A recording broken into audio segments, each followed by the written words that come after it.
Visit us at podlanderpresents.com to find information on all of our shows.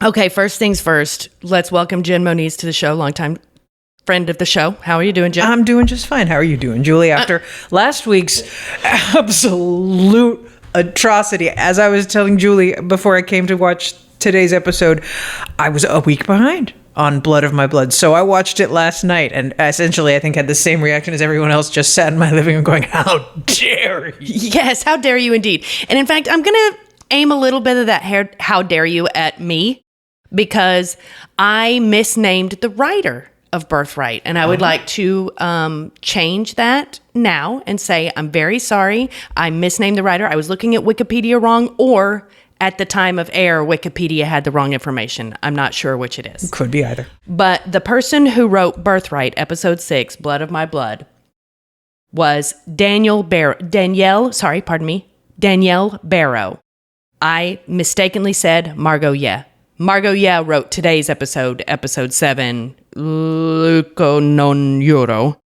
But, so just want to say, housekeeping, I got it wrong, and I very much apologize. Yeah. Okay. So, Danielle, apologies are your way. Margot, how dare you? Yeah. No, Margot, apologies your way. Okay, Margot, apologies. Or Danielle, how dare you? Danielle, how dare you? Okay, I got it straight now. So, anyway, sorry, guys. I mean, here we are. We're here to discuss episode 7 of Blood of My Blood. Luceo Non Uro, which I think is the Mackenzie clan's motto, which I think is I shine, not burn.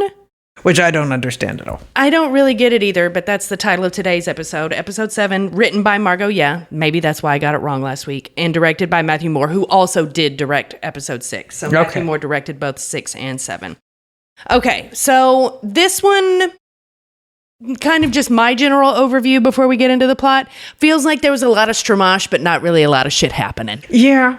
I mean, a lot of wringing of hands, a lot of dramatic faces, lots of slow walks. Yeah. Lots of kick and punch and fighting, kick and punch, but no actual, Yeah, lots of crying prostitutes, but not a lot really happening. Yeah.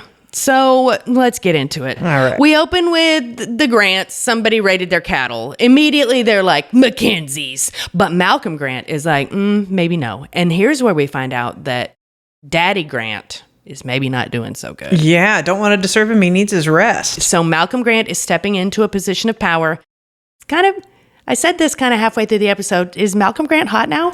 I mean, there was a moment, definitely, where it was like suddenly, whoa, okay. Wait, what? What? So Malcolm Grant basically is like, Henry,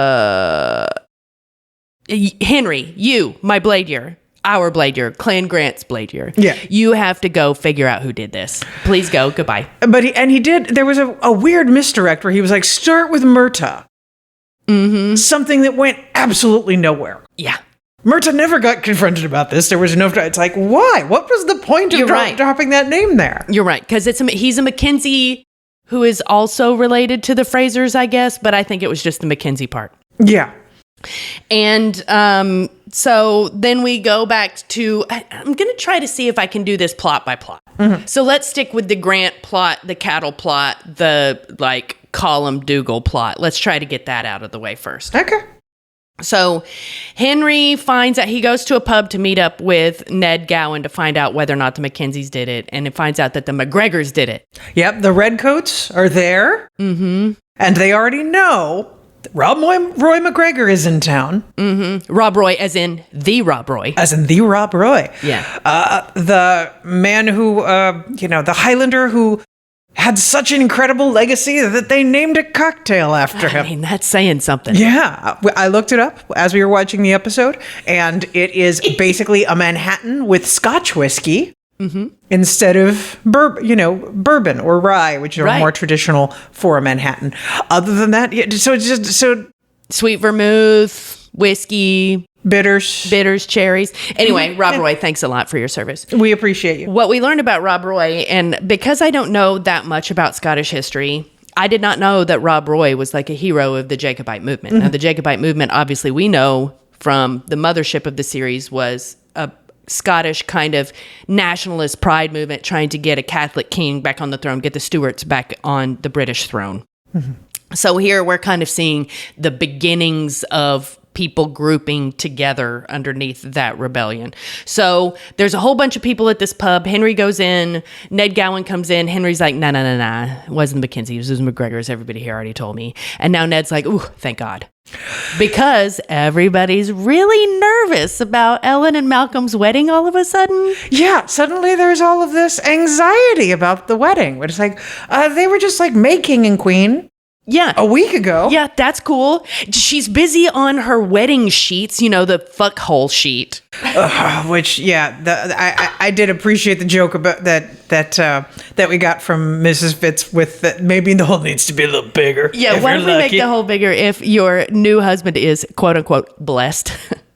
So, like, Colum comes in at that moment when she's working on it. It's like, hey, get it together. So, for some reason, Clan Mackenzie is starting to feel a little nervous about whether or not this is going to happen. So he's trying to rush it. They're finding out, Ned's finding out that the Mackenzies had nothing to do with the cattle raid. So everything seems okay for the wedding, right? And then what is it that gets Ellen to go? So, well, there's the whole thing of they find out they have been, before Ned even goes to the pub and finds out that they're not guilty, they find out that the cattle raid happened and people are looking at them. And Dougal's not around. And Dougal's not home. So Colum's like, what did my fuckhead brother do? And he's like, do we know for certain he didn't do it? And Ned's like, I mean, I don't think he did it. He was out of town. It's like, okay, well, let me know when he gets back. Well, that's the problem. Everybody else already got back and he's out with him. He went to the Nairn's house. Are in the suburbs with the Jacobites. Exactly. Him and the money are in Schaumburg right now. Yeah, with the Jacobites. And nobody can go to Schaumburg because, you know, if you're seen in Schaumburg, it's over. It's over. Everybody knows you're a freaking Jacobite.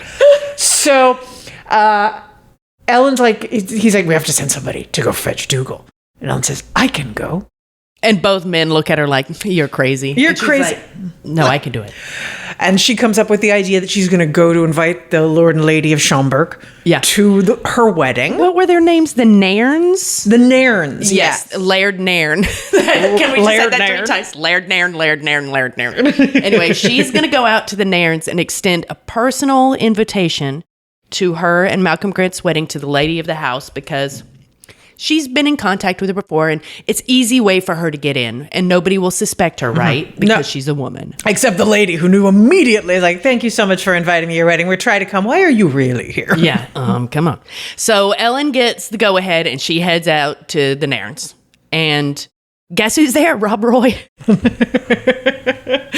it's like, whoa, oh, this kind of escalated quickly. And then Ellen looks around, and she finds Dougal, and she's like, Dougal, what the fuck? And Dougal's like, dude, get the fuck out of here. Like, I don't know what his bag is except him just maybe being stupid. Is he stupid?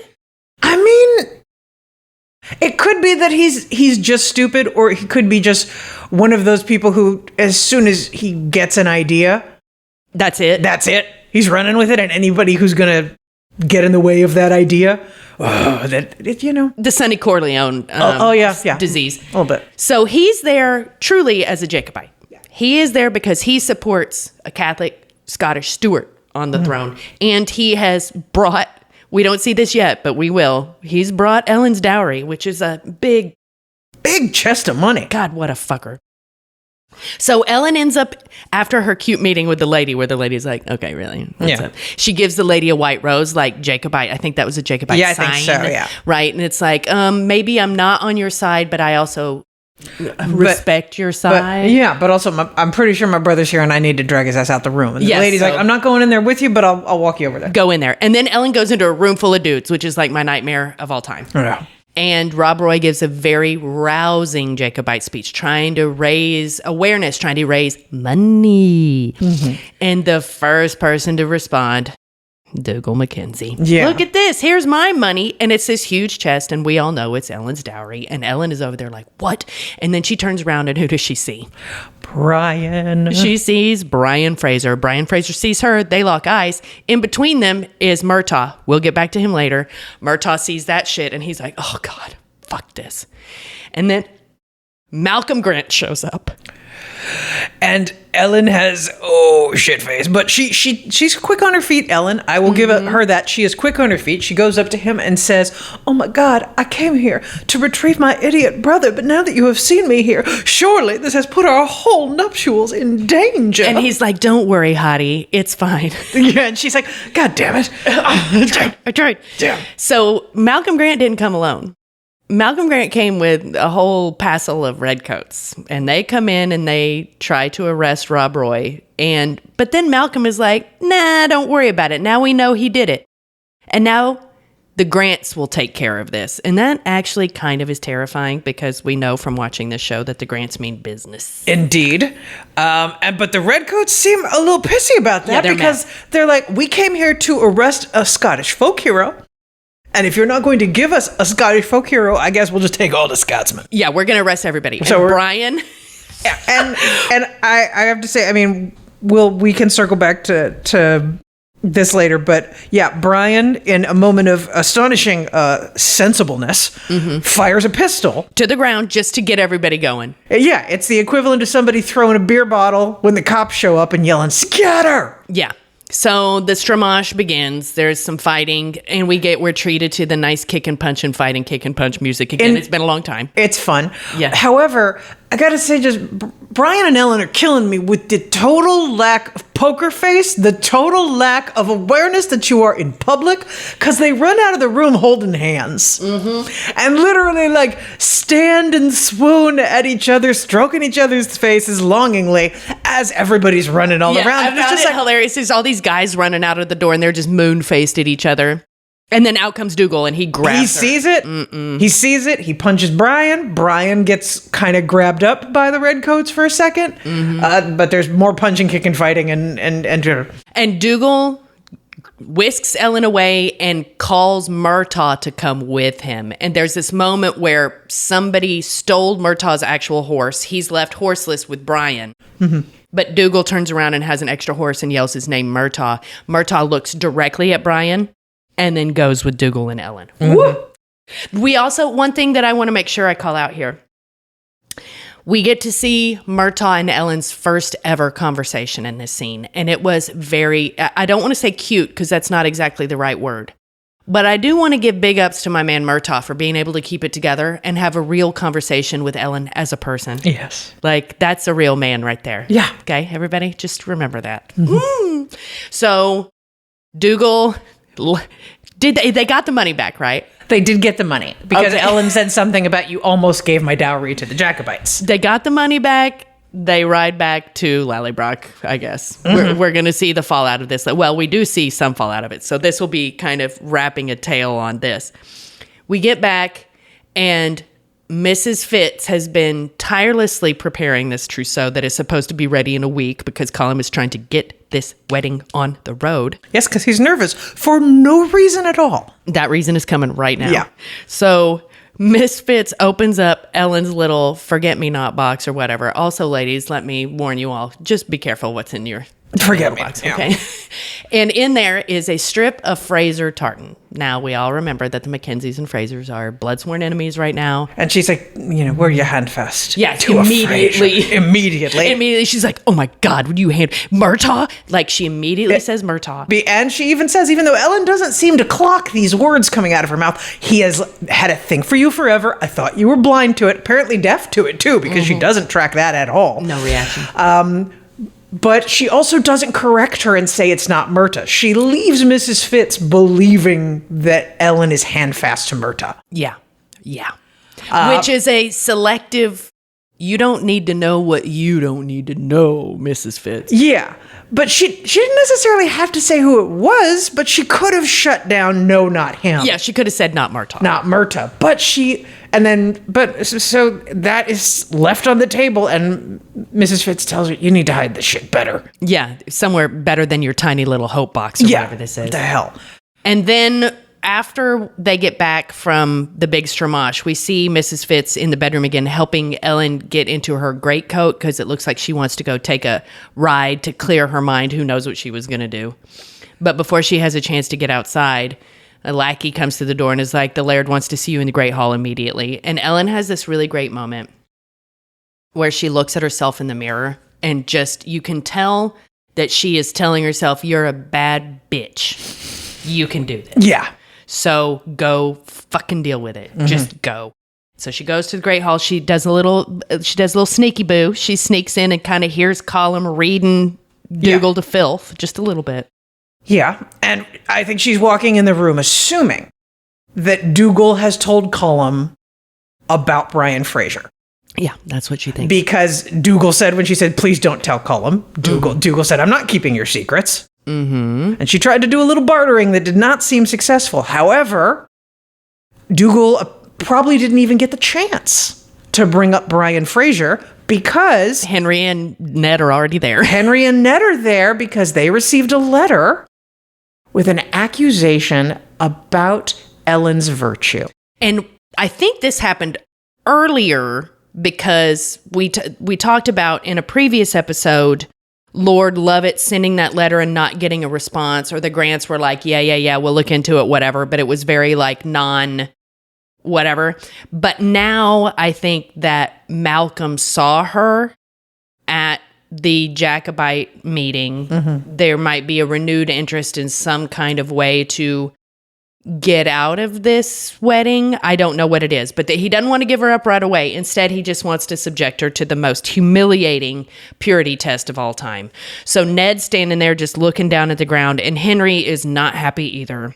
Henry actually apologizes to Ellen. I am so sorry. Yeah. But yes, she's going to have to undergo what I'm assuming is just a finger test. Yeah. Is your hymen still intact? Now, fans of the show will know that we've discussed this many, many, many times.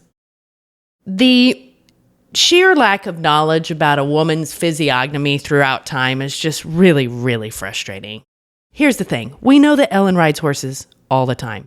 She could have lost her hymen in any of a million different ways. But that's not going to matter now. No, because as far as men for centuries believed, there was only one way for a hymen to be punctured, and that was with dick. Yeah, well, fuck that dick. But luckily we don't get treated to this moment yet in this episode. But just knowing it's coming, it's just like... after last week, you guys. So that's kind of the Grant, Jacobite, Ellen mix. Now let's talk a little bit about the Julia, baby Henry / Simon Brian mix. Indeed. So their first scene is Brian laying that baby on a sword and naming it Henry Beecham. I have several questions. So many questions. What authority does he have? Yeah, is this supposed to...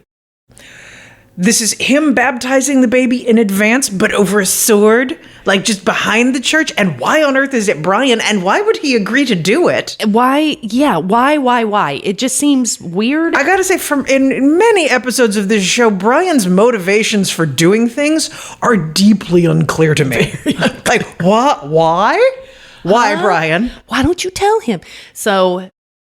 I guess this is probably for Julia's kind of just generalized peace of mind. It's going to be blessed with my husband's name before the Lord gets his hands on it.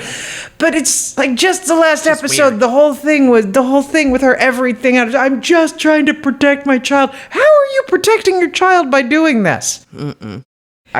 So they have a little conversation about it. He lays the baby on the sword and baptizes it, I guess, or Scottishizes it as Henry Beecham Jr. Julia is very happy about this, but she is dragging her feet about getting into the actual baptism, which is what we have set up in the church, literally 50 yards away from them, where they are perpetrating this crime.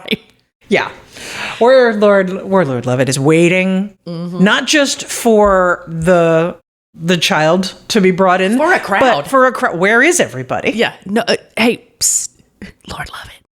Nobody likes you. Yeah, he really can't read a room. Yeah. But he's patiently waiting for the masses to arrive. And he sends Mistress Porter out to fetch his bride, which did confuse me for a moment, because I was like, in my anger, did I miss a wedding in the last episode? No. But no, it hasn't happened yet. He's just saying it. Yeah, he's just saying it. And Julia's outside a little bit afraid that if she goes in there, she's going to get a wedding snuck on her. She's going to get weddinged. So, but she's trying to feed baby Henry Simon. And he's not latching and he's crying, and Mistress Porter comes over and tries to like help her a little bit. It's like, you're gonna have to go in there. And she's like, oh God, okay. So she drags her feet in, but before she does spend a long moment staring at the flowers in the grass. Yeah. Thoughtfully. Yeah. Mistress Porter has a garden. What is it about the flowers that is making her pause and stare meaningfully? She stares meaningfully a lot. Yeah. There's a lot of time spent here. And Mistress Porter she also says something about, not wanting to consummate this marriage. Mm-hmm. Not looking forward to that. She's like, you just had a baby. He's not going to try anything immediately, which she is incorrect about. Wrong. Yes. She says the line about while you're healing, he'll probably look for something fresher. Something fresher. Let's put it on Mistress Porter's gravestone. Okay. Because she's never going to say anything better than that. Oh, my God. So Julia slowly drags her feet and her baby into this tiny little church, is somewhat pleased to find out it is just a baptism ceremony here. And there's nobody there. There's like 5 people there. I will say that a couple of the women from the enclosure, the midsummer birth scene, are there congratulating Mistress Porter and congratulating Julia and congratulating Lord Lovett. And duplicity is terrible. Yeah, it's all smiles and so happy for him and his wife and everything. And it's like, okay, so it's the lie agreed upon, I guess, by the community. They're there to say that everybody's going to go ahead with this story. Right. And Brian comes in after Julia, or right before Julia, and sits in like the second pew. And then they start the baptism, and he hears a little sound behind him and turns around, and who's there? Murtaugh.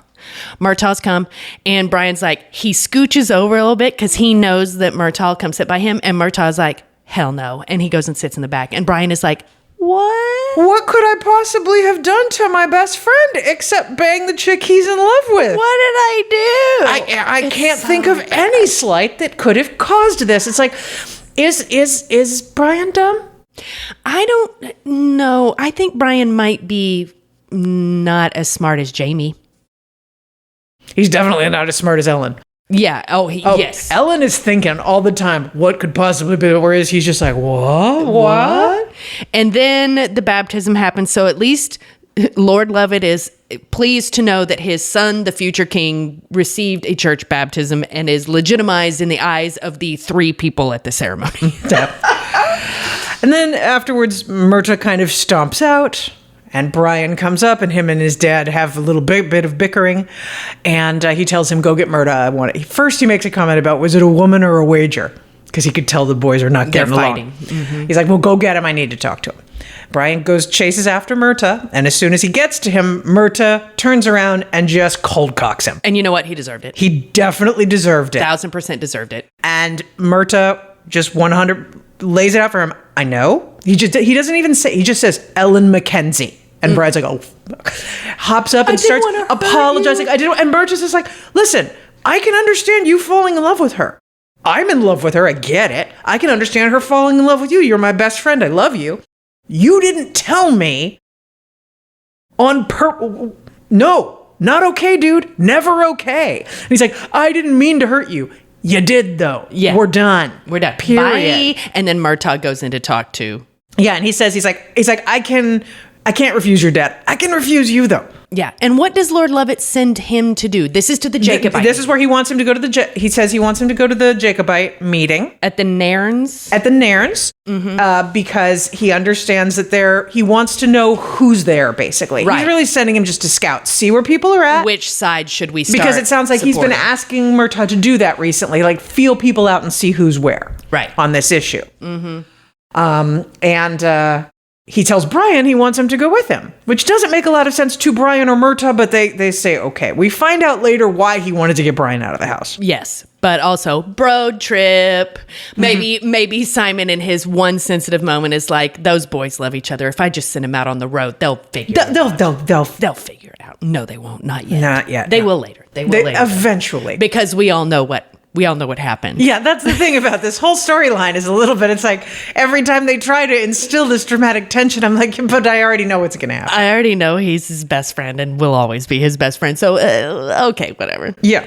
All right. So if we keep with the Leathers, Lord Lovett, Julia story, we do find out that Simon, like in this moment, as he leaves the baptism, he leaves a big sack of coins for the pastor and is like, we're going to have him over for lunch tomorrow, ladies. Okay. He looks at Mistress Porter. He's like, make the arrangements. So now Julia knows. Julia's like, okay, well, there's the wedding. Yeah. Okay. Oh, but we did skip over one important moment, which is going to come back later, which is when Murtaugh punches Brian and says the name Ellen Mackenzie. Beardface is outside. And he hears that clear as freaking day. That's right. What is that guy's name? Bannock or something like Yeah, that. Balak or something. Balak, Bannock. thank you. Balak is Lord Lovett's muscle guy that we've seen a lot. Basically the threat that's specifically keeping Julia in leathers. Yes, and throughout the episode, Julie was predicting, he's like, he's going to die. They're close. They're giving him way too many close-ups. There were too many shots of him. For someone who never talks. Yeah. And I was like, he's going to get it. He's going to get it. Well, reader, he did not get it, but I still stand by the fact that he will get it. Okay. A prediction has been made. We're going to see how this plays out. But for now, at least, we do know that, yes, they're basically intending to bribe. They're leaving the coin. Pastor. They're going to bribe the pastor to backdate the wedding. Yes. Perform the wedding and then backdate it in the official registry. Mm-hmm. And so on paper and in the eyes of the congregation, quote unquote, everything will be legitimized. Simon is trying to make sure that everything is legitimate so this quote unquote legal heir has everything he needs to proceed to the throne, which is what Simon really thinks is going to happen. Is he crazy? Yeah, he's a little crazy. He's a little crazy, but it's also just kind of funny that he's like, finally, we're going to get a Scotsman on the throne, and that baby's as English as you can possibly be. You're right. That baby is 100% British. Oh my God, that's hilarious. Yeah. Okay, so the next day, Mistress Porter comes into Julia's room to like prepare her for the wedding or whatever, and Julia is in there with some plants. And Mistress Porter is like, what the F? And Julia's like, I just happened to find these out there. You know what they do? Here's what they do. Well, if you put them in somebody's food, they can't get a boner and they don't want to have sex. And Mrs. Porter holds the flower up, and it is the limp dickest flower you ever saw. And the ladies just pause and laugh so hard. It was so funny. My question is, because I have posited this on this podcast before, I kind of feel like maybe Mistress Porter has been putting shit in his food already because they always show him running for a toilet all the time. And there is this one tiny, minute flash of a moment where you see Julia telling her about this, and it's a close-up on Davina Porter, Mistress Porter, and you can kind of see in her face for just a moment, like, I've done that, or there's something else I put in his food or something. That might just be me trying to make my prediction come true. Maybe, but I also feel like there was no moment of scruples from Mistress Porter, and it could be because it's like, oh, I've been playing another game for years, but I like this game. This is a good game. Yeah, exactly. So she's not scared I've been punishing him with the shit the pants game for a long time, but the lip dick game's good. I like it. Let's go. Yeah. So I still maybe think she's been doing something. Mm-hmm. So the next day, the pastor comes over and the wedding is performed. Like, I don't really even remember anything. And he even says immediately now to consummate. Yeah. Gross. They go to, and then they have dinner. Mm-hmm. Mrs. Porter brings in the food. And I must say, this is a moment where I was like, Lord Lovett, how are you not more suspicious about how happy both these women are? They are both smiling ear to ear, no poker face at all. Mm-mm. How is he not more suspicious? Has he ever seen either of these women smile before? I don't think he cares. Yeah, but it reminded me of... He's suspicious of everyone else. Though. Everyone else. Yeah. But happy women doesn't raise an eyebrow at all. No. You would think it would. He can't have seen it very often. Maybe he the happy women. The happy women are because of him. Maybe. Yeah. Maybe he is that delusional that he thinks, wow, she's so happy. to be married to me. She's so happy I got married, possibly. But the whole time I'm like, why is this not raising an eyebrow from him that they're so fucking happy? And then he tucks right in and he is shoving that beef in his mouth. As soon as he puts it in there, he's like, something's different. I like it. It's gold. But there's this great moment when he says something's different before he says he likes it, where Julia and Mistress Porter look at each other like, watch out, homie. Yeah. And then he's like, oh, this is great. This is the best food I've ever had. And as Julia exclaimed, Mikey likes it. Mikey likes it. And he just eats it all. So we know that night he's not really going to get up to any shenanigans. But we are treated to a really disgusting display of him trying to make it happen, referring to his dick as a third, as the little fox at one point. Little fox come out of his hole. Like, and meanwhile Julie's just lying there, hands across her stomach, like, hey, what's going on? You okay? Everything okay? And he said, you know what might help? More food. And she's like, absolutely. I'll be right back. Yes. Yeah. And we finally get back to them, and he's asleep. Yeah, he asked out. He couldn't do it. He fell asleep. Julia wanders over to the desk, maybe to get a glass of sherry. We don't really know. She's moving the plates around, and there are a couple of letters on the desk. And she sees the name Henry and ascends to a higher plane. Like, I don't know. I assumed that the only reason she really even read the letter, because what the hell does she care, is because she saw the handwriting. There was a whole thing in the first episode that she fell in love with him because of the letters. The letter writing. So I completely forgot about the handwriting. She sees the letter and she's like, that's Henry's handwriting. And then she reads it, and at the end, it's signed Henry Grant, because now he has to take the last name Grant because he's their bladier. But that is what gives her it was really fast. It was really fast. But so that's where we end the episode. We end knowing that she knows where Henry is. Right. And so now she knows he's with the Grants.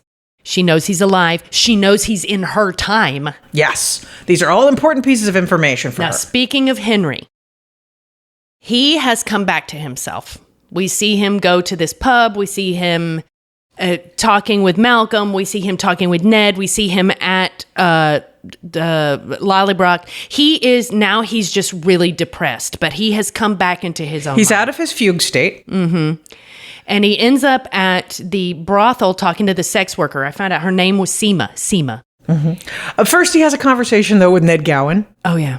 It's a lovely little chat where he basically says to him, he's like, my search is over. Yeah. And Ned knows that whatever result he got's not a happy one. Mm-hmm. And he says he's very sorry. And he says, I don't think I'll be seeing you again, Ned. I think of you as a friend, but I'm going to go. And Ned's like, from the Grants? He's like, do you really think that's possible? You'd have to just disappear. He's like, I think I can make that happen.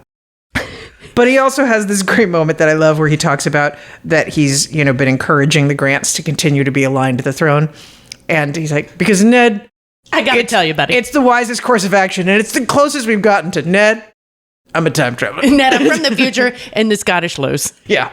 It's the closest. For some reason, Ned doesn't question him, but he's like, Ned, trust me. Just trust me. Just trust me on this. So he goes back to the brothel. And before he does, though, there was a very, very funny bit of all of these actors are doing a fine job, but there is a very funny bit of what I think of bad, not necessarily bad acting, but one of those things where it's like, in order to demonstrate that he needs to go get something from the brothel first, he must search all of the pockets with the pocket. What was it called? Spectacles, testicles, wallet, and watch was what we nicknamed the search. I've looked everywhere. And he's missing his St. Anthony medal. So he's got to go back to the brothel. He thinks he lost it there during his fugue state. That's why we're at first, Seema's really excited to see him. She's playing Julia immediately. Honey, you're home. She puts on the British accent. She's doing everything. And Henry's like, okay, Seema, you don't have to do that anymore. I have come back into my own mind. I have to leave now. I do believe that I left something here that is very important to me. I will give you all that I have. It was a necklace. And she kind of has a sad face for a second and goes over to her desk and pulls it out. And there it is. Okay, so MacGuffin, he's got it back. And then he gives her a big sack of money and is like, I hope this gives you a fresh start somewhere. And he basically implies that he has another her to get back to, which she doesn't grasp, get that? Right. Or have anyone. It's like, wait, what? But all she knows is that he's saying he's going to leave, and she's basically begging him to take her with him. And he's like, not where I'm going.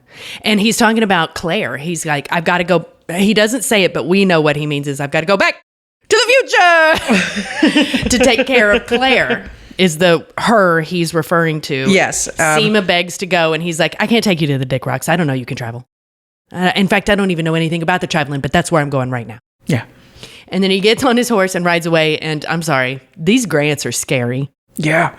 We got Archbug and like 3 other dudes stopping him saying, no. You come back with us now. Mm-hmm. You thought you were going to go to them fairy rocks. You were farther gone and than I do thought feel like we were robbed of a scene, which I was looking forward to watching, which is the scene of him trying to getting figure it there. out. Yeah, and like running at a stone and knocking himself unconscious or something like that. I mean, there was a whole Looney Tunes sequence that could have happened like at those him stones. Turning his back to the stone and then letting it sneak up on him and turning around real fast. Yeah. Or like, oh yeah, all the ways he could have done it, but no, he is caught by the before he can even get muscle there. Man. Oh yeah, and saying that they have an errand that they need him to run, which is of course going to the Mackenzies and demanding Ellen's purity test. Yeah. So that's where Henry ends up at the end of the episode. And now we got to those circle back to Brian and Lord Levitt. There we and go. the other kind of end there, which is that Jamie, when Brian gets back and discovers that his father has gotten married, he's like, oh, that's why you sent me to that meeting I had no business being at. You needed me out of the house so I wouldn't stop this. Mm-hmm. And he's like, yes. He's like, of course. But also, I wanted to say I'm proud of you for the great service that you've done me. Because I heard you snagged Ellen Mackenzie, which is great, because I've been saying that she's a whore the whole time. and you made her one. So I'm so proud. And he gives him a hug, and Brian is very sad. Brian's very upset about this. He's like, oh no, what have I done? Yeah, what have you done, Brian? Well, you ruined her. That you discussed it very clearly with her while the ruining was taking place, but you all thought it was cute to say, ruin me. It's Yeah, well, like, you're fucked. now you're ruined. Well done. Except we know what happens. We do know what happens. So the tension is a little out of this moment because we know what happens. It's so funny. It's like, watching okay. them work so hard to create all this dramatic tension. But we know. We know exactly what's going to happen. It's, Whatever. Okay. And another like sort of conclusion moment at the end is that we see Balak taking the drunk minister home after the wedding. That's right, at night. And this was why we're just like, is this going to happen? Is somebody going to leap out of the bushes and kill Balak? Because now he knows. But no, it was a different murder that took place, which is Balak killed the minister. And at first we were both like, why the hell did that happen? And then it occurred to me, he served his purpose. He falsified the ledger. Yep. Showing when the birth and when the wedding took place. All he can do now is confirm that was a lie. So as long as he's alive, he's a threat to Lord Levitt. Right. He had to go. And Balak just literally beat him to death with a club. Yeah, he just clubbed him to death. It's really rough. And then brought the ledger inside and wiped the blood off it and then laid it down on the table. Mm-hmm. And then took the money that had been left on the table. Took Lord Levitt's money back. So, first of all, I truly believe that Brian is going to kill Balak. I really think that's going to happen. They have set him up as such a big bad. They've set him up as like the boss of the like physical strength of. Okay, leathers. I will make a prediction here actually, which is that yes, I think Brian may make a foolhardy attempt to kill Balak, but Balak is like twice Brian's size. Balak is very big. I think that Brian may try it.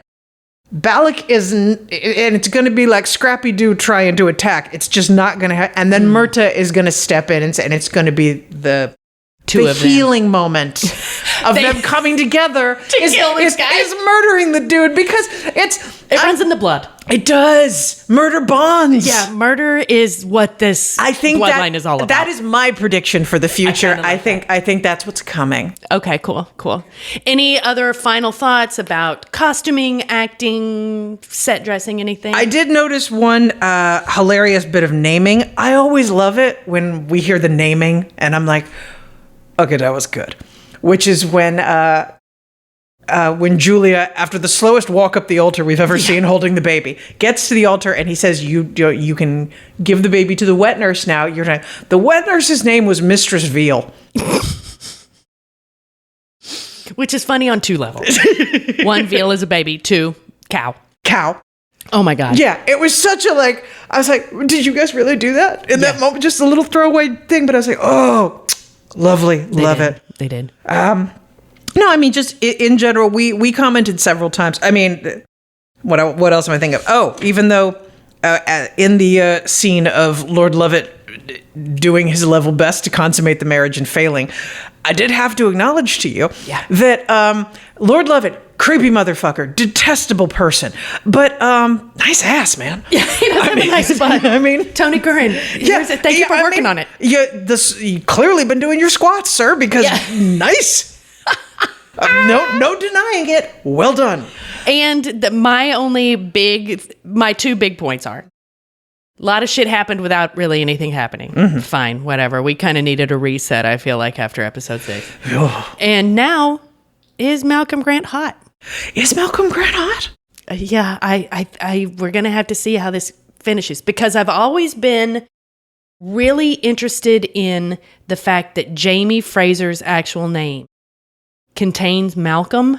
It does. So I think that Malcolm is going to be part of something or do something that helps Ellen. I think so too. I think in some way he is going to earn a place in her heart or earn her trust in some way. Her respect. Her respect trust, or something. And is it going to be that when the purity test comes back, he invents a reason to refuse her or lies to protect her? Oh my God. I mean, I think he did get hot. I think he's going to get real hot. Okay. I think he is, yeah. Okay. And I think that is going to be the one dramatic tension that we get, which is that, wait, do we know for certain that Brian was Ellen's only marriage? Mm-hmm. We know she marries him. Mm-hmm. Do we know that she doesn't marry Malcolm? I don't know yet. I mean, I'm sure book readers. Did you read all of the books? Not all of the books. Okay. It's very possible that there is something in there, but there was a part of me that's like, is she actually going to... I think they don't get married. Here's why. I think that the connection with the Grants comes through Dougal's marriage to the woman they keep unfortunately talking about, the Grant sister that can't catch a man. Yeah.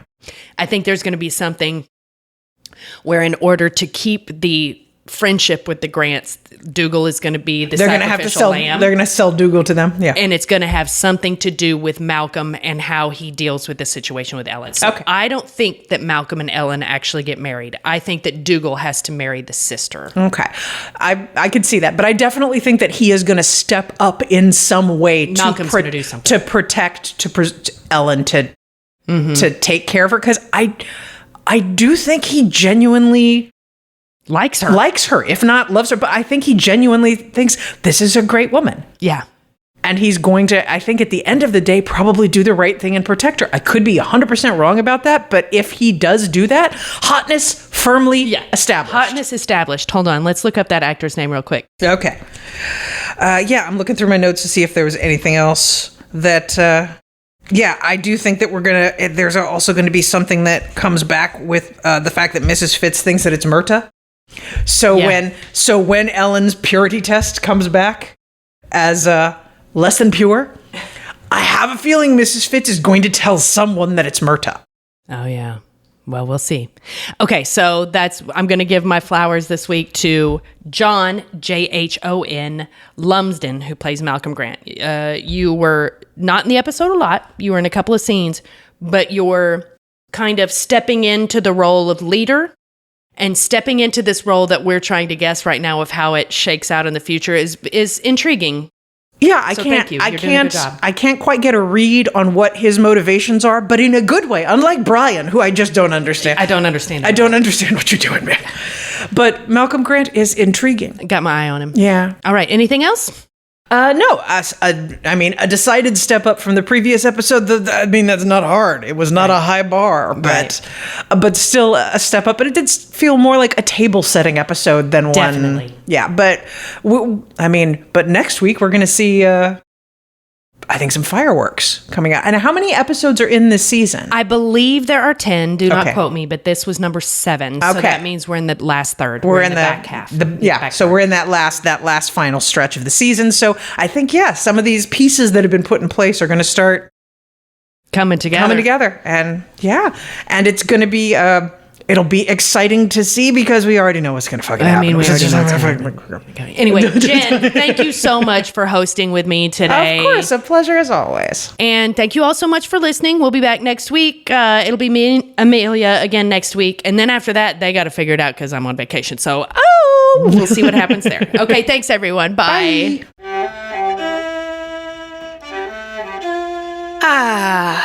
That was amazing. So, Excellent. words escape me. Yeah, excellent. Excellent is the only word that I can think of. Anyway, thank you all so much. Thank you so much. We would like to hand you each an award for excellence in listening to our bullshit. You all very much deserve it. Yes. But yeah, thank you for listening. You can find more information on this and the rest of our shows at podlanderpresents.com. You can also find us on Instagram at podlandercast, at podlanderpresents, and at other various Instagram handles for our other various shows. Our Instagram and website are wrangled by Amelia Ham on the Loose Bazell. Woohoo! That's me. All Podlander Presents programming is produced by Allison Shoemaker and Julie Starbird. Our editor is Chris Barrett. Thanks, Chris. Thanks, Chris. Oh my God, seriously, thank you, Chris. Our artwork is by Viv Pickles, aka Laura, and we are, as always, eternally grateful to our drunk Slack moderators, particularly Moderator-in-Chief Jen Moniz. You can support the show by going to patreon.com/PodlanderDrunkcast, where you can find all kinds of cool stuff, including access to our Slack, our mostly kind of sort of weekly live watches, early access to episodes, some bonus content, and other fun things. Again, that is patreon.com/PodlanderDrunkcast. You can also support us by leaving a review wherever it is that you get your podcasts. Wherever, just give us a little review, and we will be so grateful to you. And in addition to all of those wonderful people who do all of those wonderful things, we want to especially thank the following just absolute stacked roster of lovely folks who support us on Patreon. Okay, so I don't really read the name list, so bear with me, but we're getting into it, okay? We want to thank all of you, but very specifically, we want to thank Bonnie, not a prince or a douche, just my name. Jessica Brewer, Kristen Bennett, Susan S., Gwendolyn Wind, Evietta Chapman, Copper 29 Dragons, Nicole Koenig, Mariana Morris, Ginka Soja, Susan Springer, Cindy Elliott, Jay Deich, Andrea, Catherine Bullard, Vanessa, Rebecca's Gift, Amanda Chappell, Kristen Z, Melissa Mendez, Leslie Jamie, Jennifer, Tara Ross, Victoria Pegg, Aditi Joshi Parker, Laura Coach Mama LT, Tracy Stewart, Amy Allison, Brenda, Shayna Vaughn, Aaron, Diana Sprague, Ashley LaHue, Doc JWS, Karen Shane, Elisa Kerkowski, Tanya Rick Stair, Amanda Miller, Megan Rich, Kate Snipes, Ann Romeo, Naomi Beckman Strauss, Sydney Taylor, Alyssa McGuire, Laura Mahoney, Ashley Winteroth, Midnight Burger, Anna N., Dakota Girl, Margot Mansfield, Snazzy Knack, Lisa Brian, Julia Gulia, Kathleen Martini, Jessie Massey, Taryn, Kelsey Kemp, Emily Day, Caitlin Reddick, Katie in Kilts, Molly, Maria DeVito, Rachel Akbar, Kristen and Emerson, hi Emerson, Larissa Malmstat, Freckled Fury, Laura Calm, Amelia Bazell, Ham on the Loose, Patrick, Liz Peniston, Danny Bryant, Lindsay, Caitlin Rose, Megan Matthey, Denise Perkins, Monica, Lori Johnson, Sarah McElvain? McElvain. I'm going with that. Brittany Hulbert, Amy Gustafson, Rachel Townsend, Meredith Kersey, Amber, Liz, Kelly Mazzella, Chantel Salters, Mary the Falling Statue, Karen J. Young, Philip Nako, Tara Lucchino, Viv Pickles, Mary of the Grapefruit, Jean Kiesler, Christy, Jenna Polkowski, Scotty Caldwell, Ann Gibson, Kristen Flannery, Katie G., Tori Bryan, and Kiki the Wise. Thank you all so much. We're just going to keep doing it, so keep listening, man. Yeah. Yeah. Thanks. Bye.